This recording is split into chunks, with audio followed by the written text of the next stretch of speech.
Can I tell you something nobody talks about? Sometimes the hardest part wasn't the trauma. It was the silence that came after. If you've ever been told to stay quiet to keep the peace, this conversation is for you. Hello, beautiful soul. Welcome to Empath Talks. I'm the Mystic Gigi, and this is a space where we slow down, reconnect with ourselves, and have honest conversations about life through the heart of an empath. And today I want to talk about something that's difficult but important. I survived childhood sexual abuse. I've survived rape. And while those experiences became part of my story, they are no longer my identity.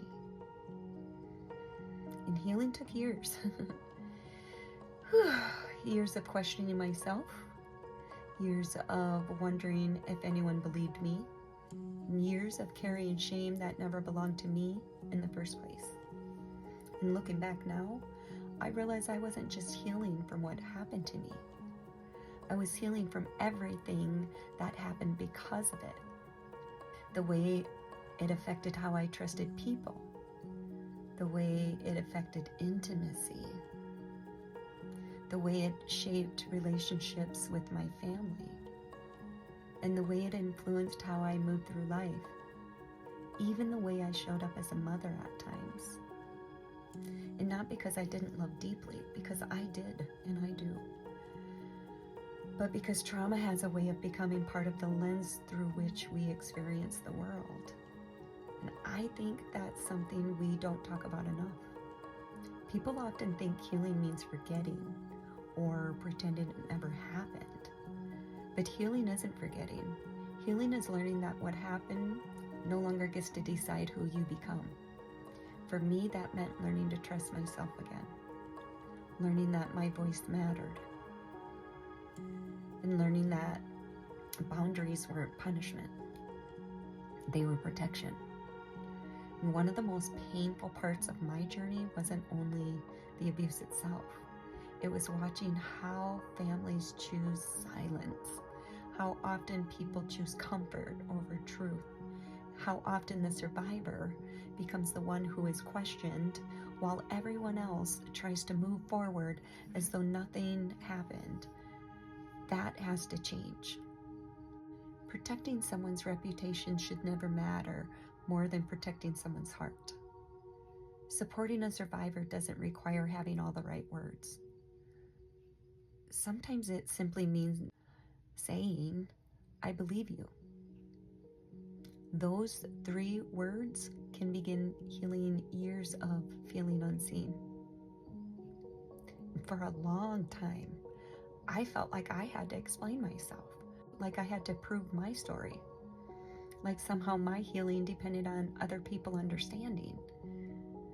But one day I realized something. I don't need permission to heal. I don't need everyone to validate my experience for it to be true.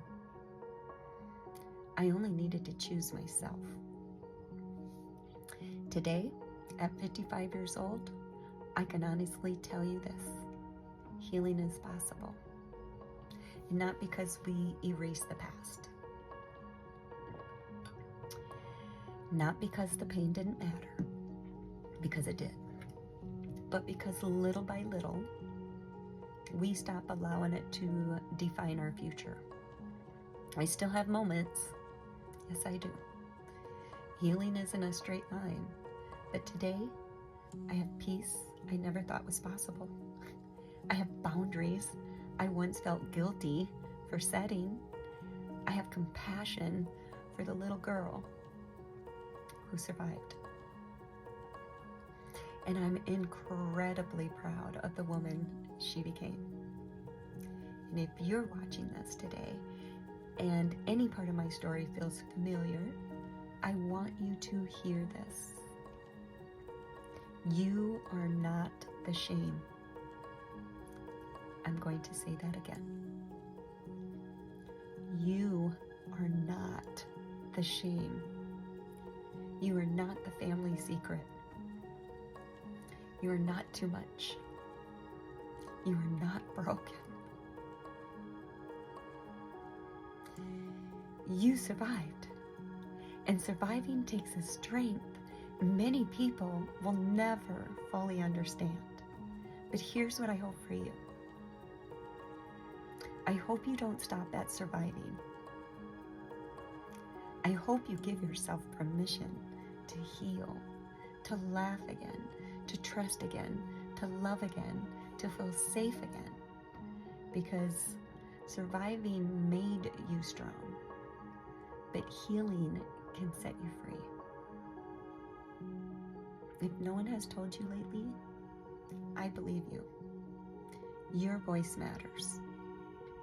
Your healing matters. And no matter where you are on your journey, there's hope. And if this conversation resonated with you, I'd love to hear your thoughts in the comments. Reading your stories reminds all of us that we're never as alone as we sometimes feel. And if you'd like to continue these conversations with me, I'd love for you to subscribe and join this community. If you came here from TikTok, thank you for taking the time to be here.